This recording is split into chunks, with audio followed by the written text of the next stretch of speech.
Sometimes shark go away.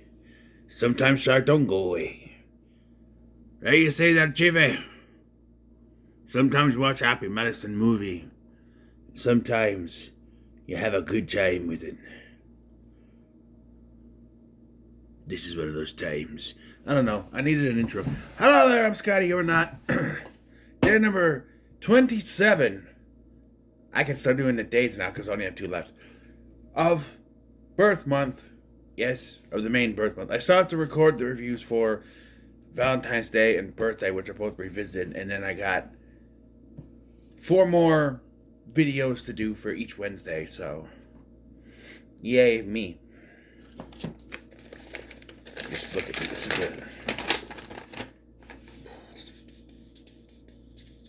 Okay. So none of the holidays, neither of the holidays land on Wednesday. That's cool. My birthday is a Thursday and Valentine's Day is a Friday. Yes. So anyway, we're going to talk about the Benchwarmers, released in April of 2006. Still haven't reached that stopping point yet. And starring Rob Schneider, David Spade, and John Heder. This is a Happy Madison production, so let's go through the checklist. Produced by Adam Sandler, check. Written by Alan Covert, check. And some other guy, I don't know. Starring a bunch of his friends. Rob Schneider, check. David Spade, check. Tim Meadows, check. John Lovitz, check. His wife makes an appearance, check. It's just, yes. So, yeah, this is pretty much, it's an Adam Sandler movie without Adam Sandler in it. That's what all the Happy Madison movies are. I think this one captures the spirit of the good ones, in my opinion. There are some flaws, but I think this is one of the better non-Adam Sandler starring Happy Madison movies. You know what I mean? Like, this one, I like the first Deuce Bigalow a lot. I haven't seen it in years, but I remember liking it. And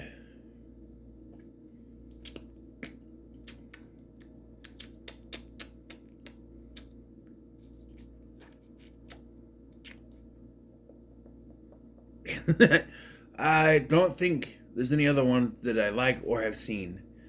I'm not a fan of Strange Wilderness. I've never really sat through all of Paul Blart or Here Comes the Boom. No, I haven't. No. Anyway, the film tells the story of 3 people who were supposedly picked on when they were kids, rallying to help the kids now by playing games of baseball against all the bullying kids from around the area. I know it's iffy. It doesn't make any sense. Because the whole time I have is a bunch of kids and little league teams and 3 grown adults. Which, I don't see how it would even work. Because, like, that's Schneider's character, is the only one that's good at it. Which, really, watching it this time, I remembered the twist they have. And knowing the twist, even if you didn't, it is painfully obvious that's what's going to be revealed, Because in these kind of movies, you gotta have a third act breakup that really amounts to nothing. There's no reason for it. And I think the biggest problem I have is with the final game, the ending, really. Not the very end of the movie, but like, I don't know, I have an issue with what they do. Anyway, so it starts with these bully kids picking on this little kid named Nelson when Gus, played by Rob Schneider, and Clark, played by John Heder, show up and kind of thwart the bullies. This is after the bullies have like farted in their face and stuff. So he sorry,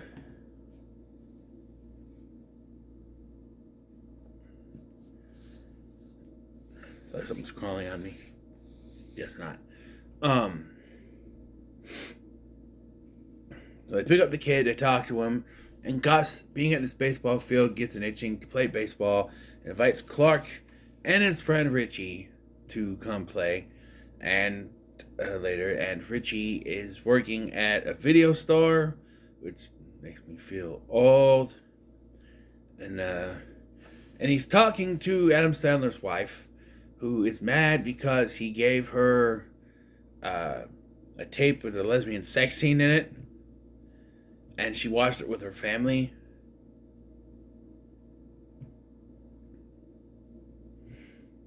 That's what it is. Gus goes home to get his baseball stuff, and this is where we find out that his wife, played by Molly Sims, it's one of those. It's not. I don't think it's stereotypical. It's one of those things where, oh, she wants to have a baby, so she wants to set up when they can have a baby. I think I've seen it before. I think it's been done in an Adam Sandler movie before.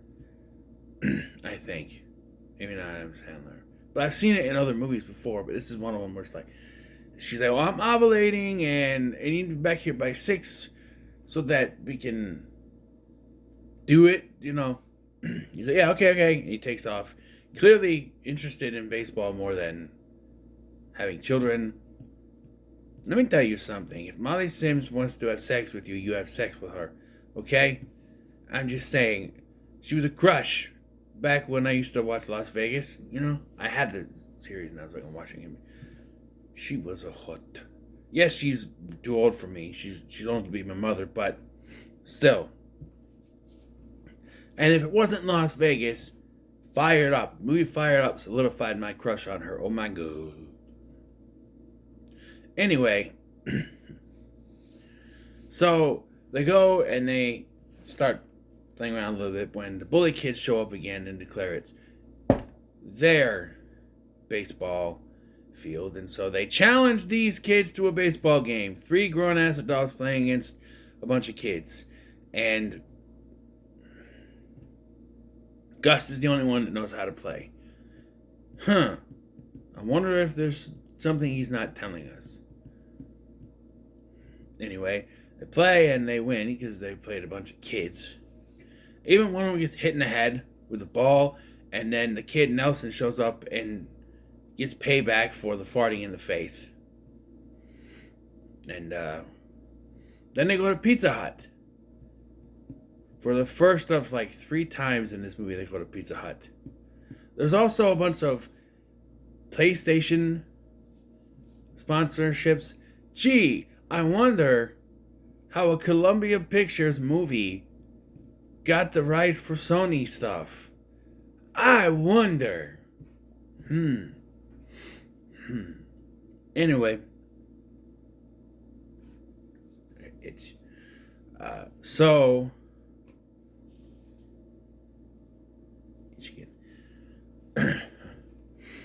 This is where they meet Mel, played by John Lovitz, who shows up in the Batmobile. Or here he shows up in the Knight Rider car in Kit, and presumably leaves his kid behind me. He's like, "You saved my son. Why don't you guys? I want to thank you for doing that." And so he takes off, and then.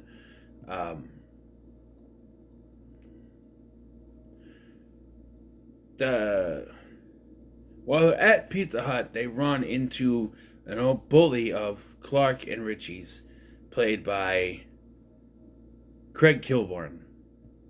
And yeah, I believe he's a bully. I seriously do. He dude has jock written all over him. And he basically, he bullies them again, but Gus stands up to them. He's not acting very nerd-like. I wonder if they're trying to tell us something. Yeah. So he challenges his team to play against theirs. I also forgot to mention that they do go to Richie's house, and we meet Richie's brother, Howie, played by Nick Swartzen. That's another check on the Adam Sandler's friends list. Who's agoraphobic, which means he's afraid to go outside. And one line I like from this scene is when he puts out a bottle with yellow liquid. Is that apple juice? No. Yeah. So Gus goes home and he's in deep shit because he was supposed to have sex with his hot wife and did not. He's nervous about something we don't know yet, but yeah, he says he'll make it up to her, and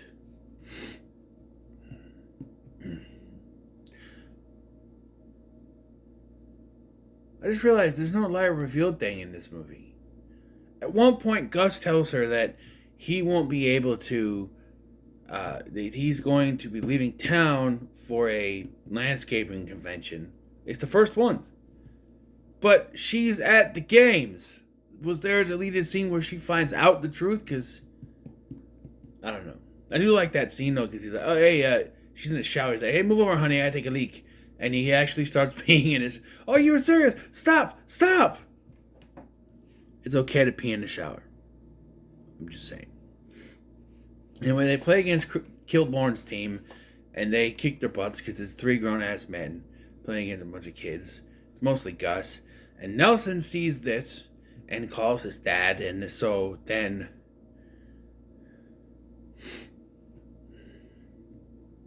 John Lovitz shows up, Mel shows up, and he invites them for lunch the next day at his house on Schmegmer Street. There's a running joke with Schmegmer, and there's really no, I don't know why. His last name's not Schmegmer, it's something else. So I don't know why this joke is here. Whatever. So he proposes that they set up a tournament with all the Little League teams and them 3 guys to build a new stadium. I guess the winning team gets the new stadium, new baseball field that he's going to build. So yeah.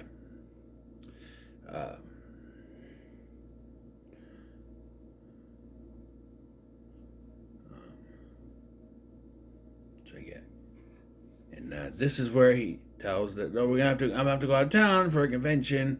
He's a landscaper, sure. He also finds out that one of the towns they're going to is his old hometown, and starts to feel a little nervous. So we get a montage of them playing a bunch of games and winning, of course, and Howie trying to leave the place. They eventually convince him to go with by saying that there's a killer that only kills people named Howie, apparently. And so he's on the bus for most of the time. He tries to leave. And yeah. Oh, and he eats some black. Don't do that. It doesn't taste good. I never ate it, but when I was younger, I tried to taste it. It does not taste good. No.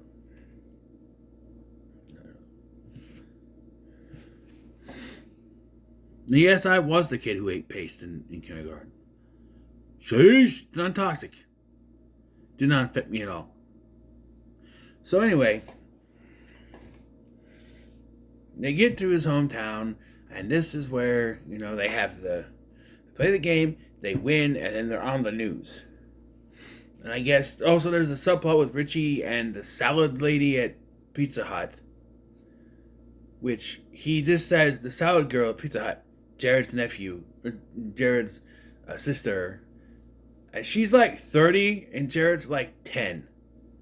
Why sister? Could it not be his mom? Did I want to have the implications that Richie could end up being a stepfather? I don't know, but this feels like mom and son thing, not brother and sister. Not to say there could be that difference. My brother and I are 11 years apart,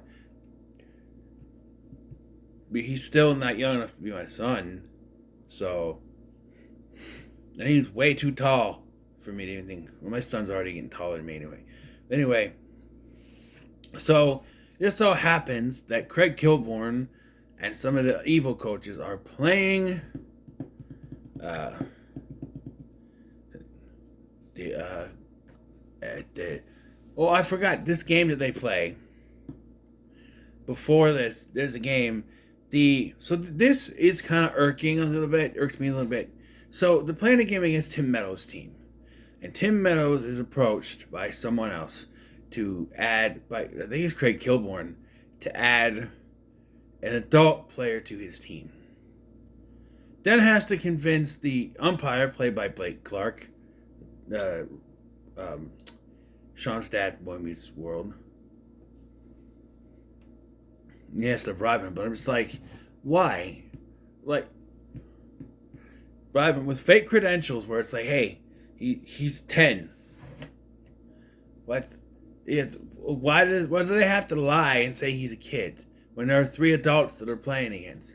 Is it regulation? Is it in the rules that all other competitors have to be kids and only the Benchwarmer team can be adults?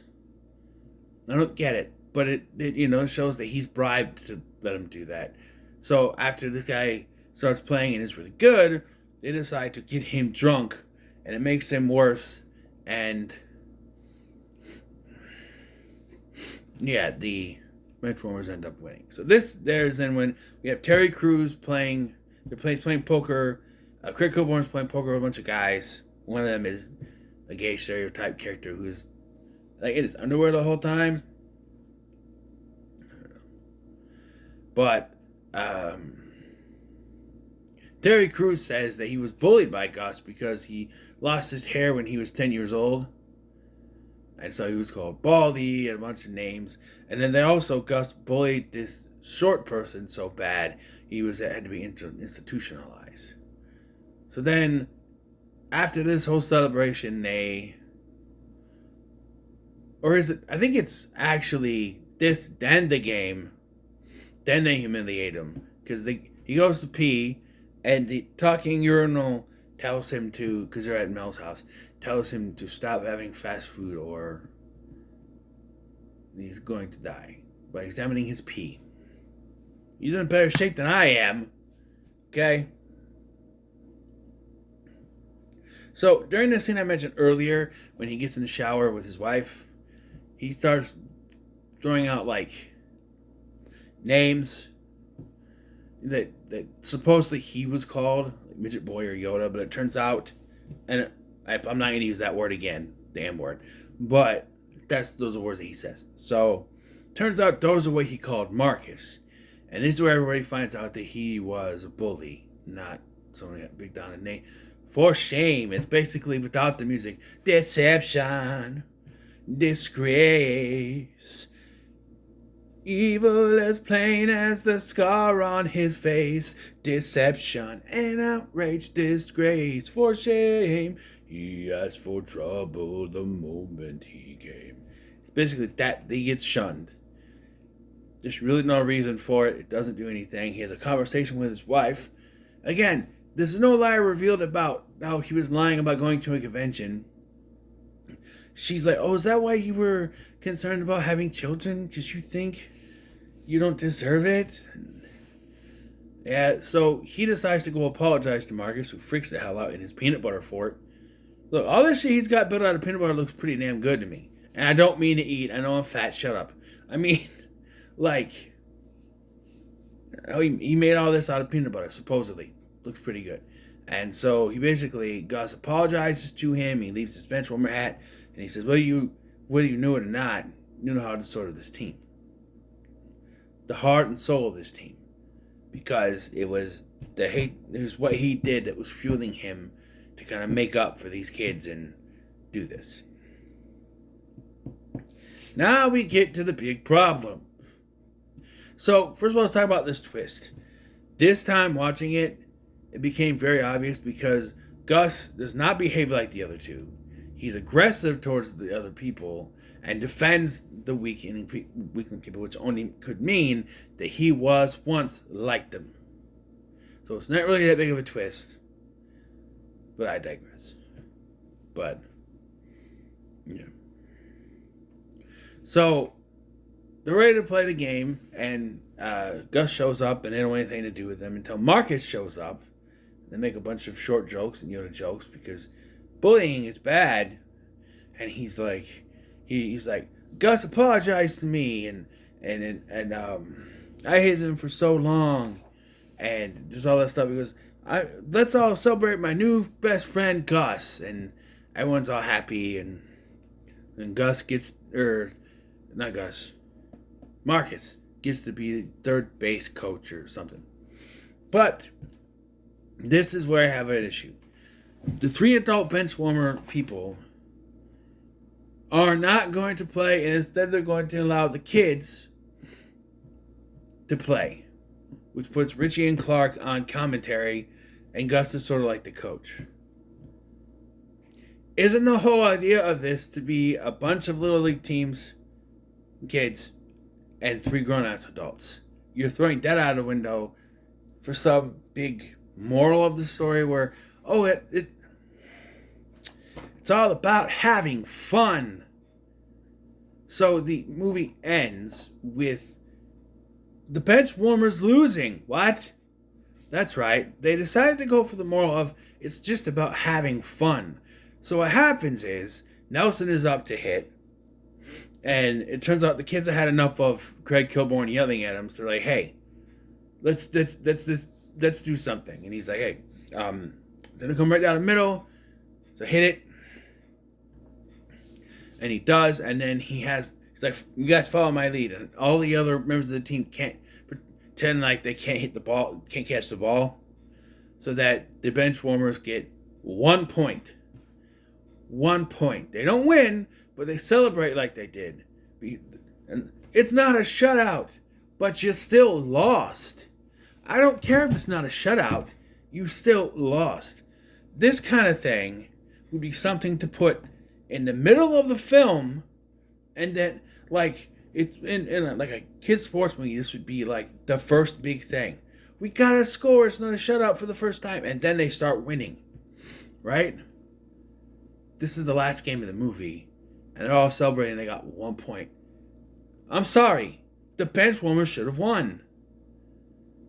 And if it's like, okay, we're going to have the kids play, then have a montage of them.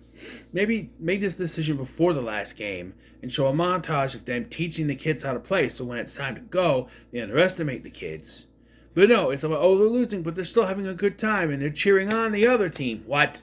And so it's when the other team's like, they're having fun. We're having fun. Let's give them 1. Let's not shut them out. No, the Benchwarmers should have won. That's the whole point of this movie, are these bullied kids overcoming their bullies by them winning. Even if you just have the kids do it, they're overcoming those bullies. Like, I'm not saying you need to have the adults be on the team, but show us a montage of them teaching the kids how to play, right? So make it that kind of movie where they teach, instead of having the adults play, the adults, Gus, teaches the kids how to play, to stand up. Maybe Mel wants to do this tournament, but regulations won't let the adults do it. So, okay, then the kids have to do it. We'll teach them. And so they teach them to become the coaches, right? And because of Gus, they have enough,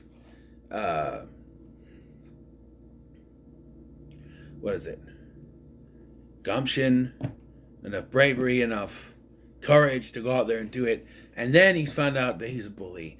And when they first start playing, they suck. But then Marcus shows up and delivers the speech. And then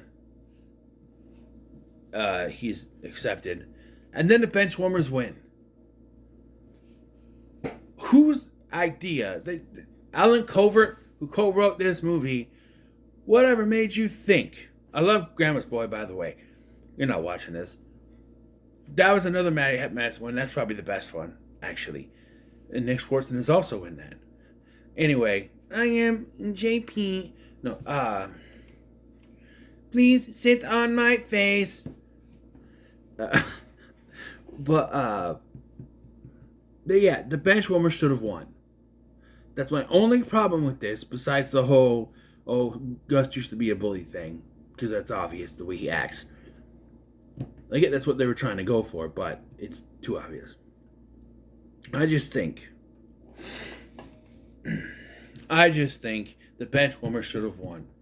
You know, once it gets to this tournament thing, they have the 2 games with the adults, but it's like, oh, the adults, because of regulations, we can't allow the adults to play, so the kids have to play. So they teach the kids how to play. That sort of thing. And Gus is a little hesitant because of his bullying past, and he doesn't know how to be parent, coach, all that thing, you know, all that stuff.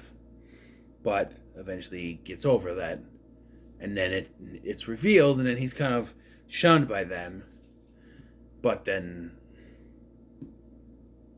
it comes back. You know, the whole thing I just said, just change it a little bit. You know, now I did that fixing Power Rangers Turbo, I feel like I could do more. Fixing Benchwarmers. That really don't need to do video because that's really all I would fix was the ending, and add the thing with the kids have to play. Teach them how to play. I know this is a Happy Madison movie, but you could do it.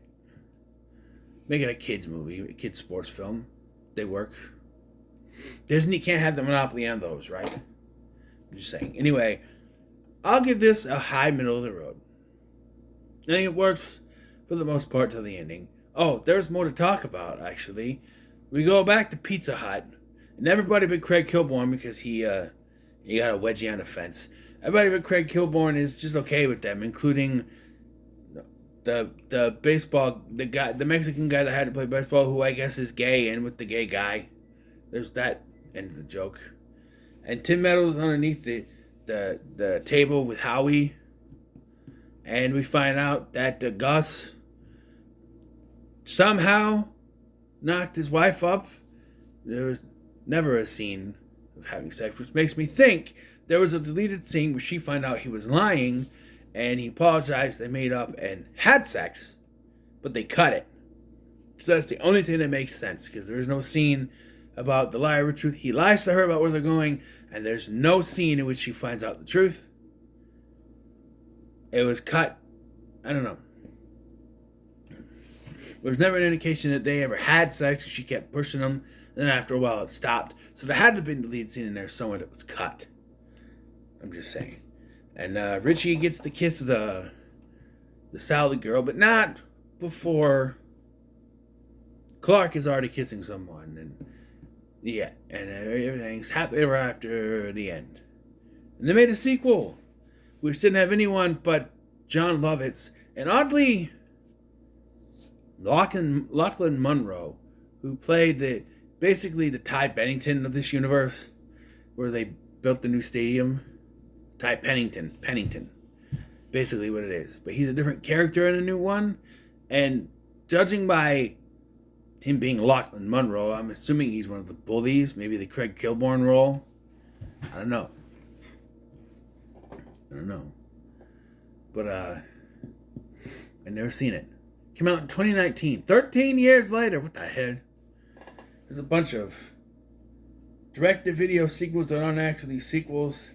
I think that one has the closest of being a sequel because of John Lovitz, but you know, there's quite a few of those. But anyway, like I said, high middle of the road. So, what are your thoughts on Benchwarmers? Let me comment, share, and subscribe.